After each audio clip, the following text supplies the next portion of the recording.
Chapter 9. Sardines. It took longer to coax the raft back upstream. Leela steered them closer to the bank, and they hauled their way on along overhanging branches when the pole wasn't enough.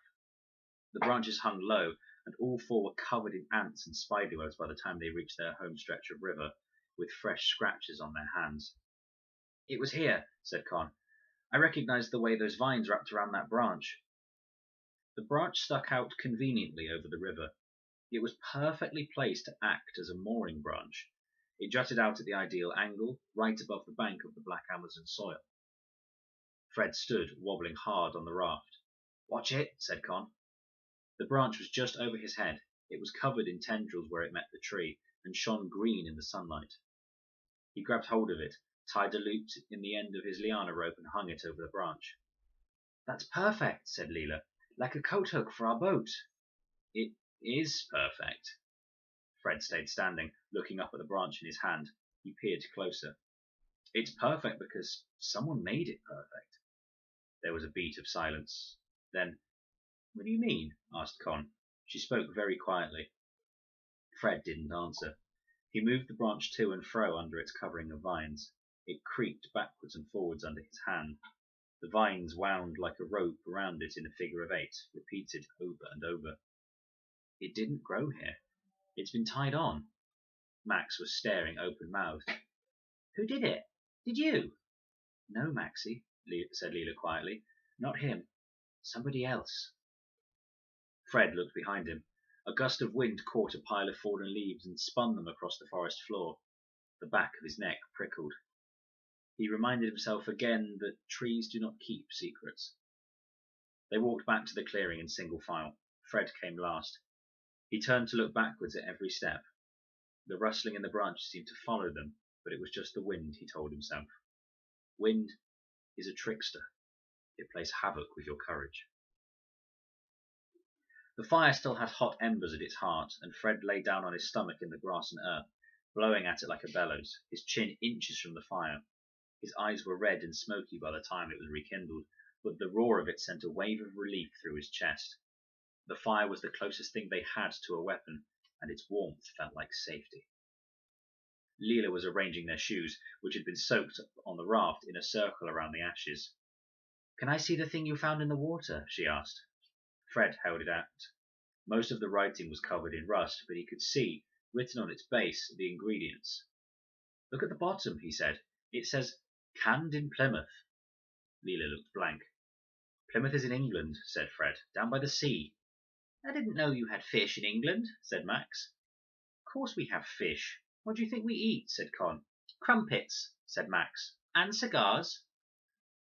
"But if the tin comes from England," began Leela. "Then it must have come with whoever made the camp," said Fred. "An explorer, maybe." "Who goes exploring with sardines?" asked Con.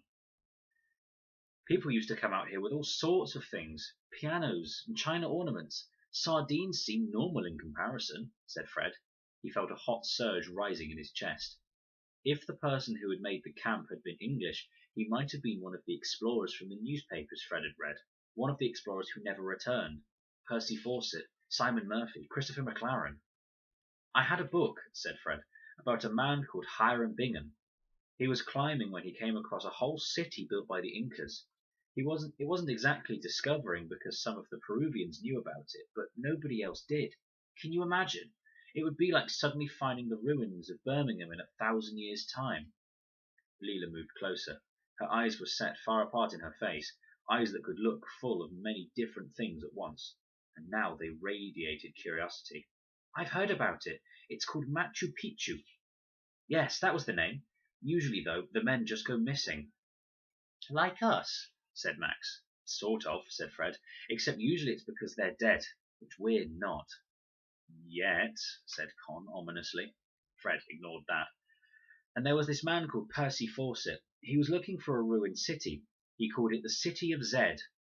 And then not that long ago, it was in 1925, I think, he just disappeared. And another man, Christopher McLaren, went out on an expedition to find out if Fawcett's dream was real.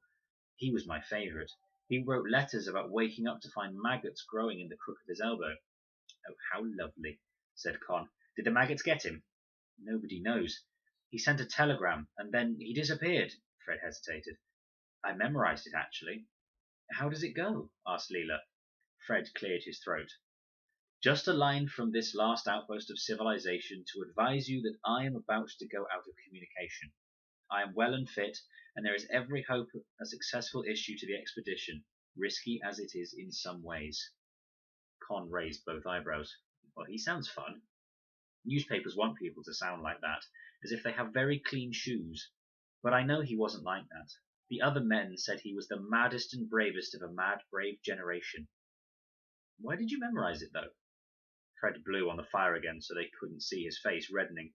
I just like the idea that there's still things that we don't know. At school, it's the same thing every day.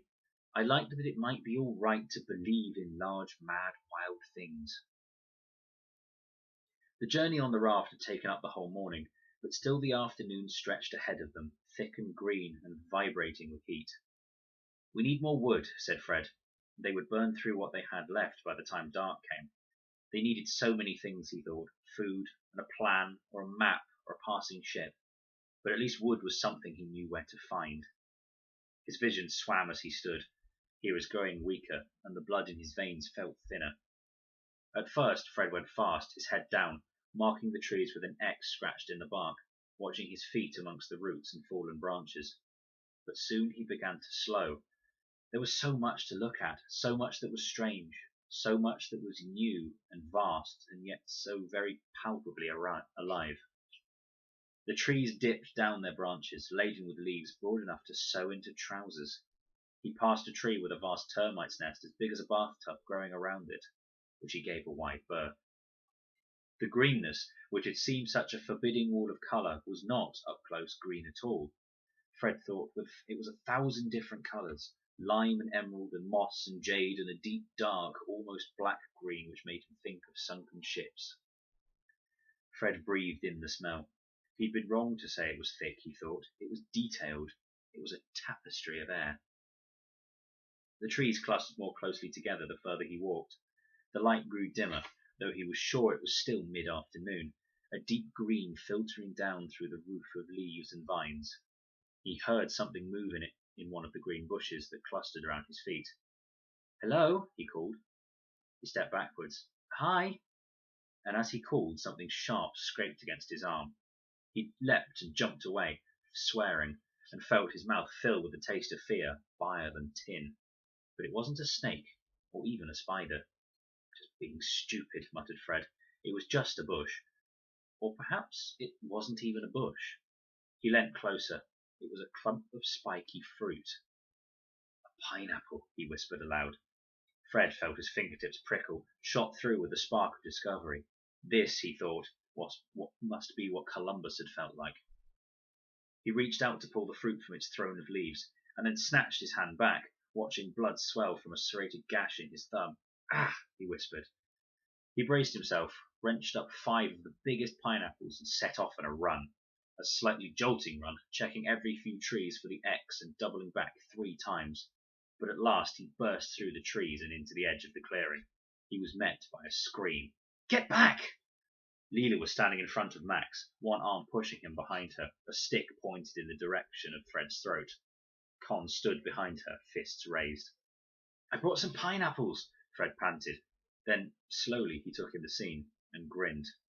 Were you planning to kill me? We thought you were a wild animal, Con said, flushing deep red. Call out next time you come charging straight at us.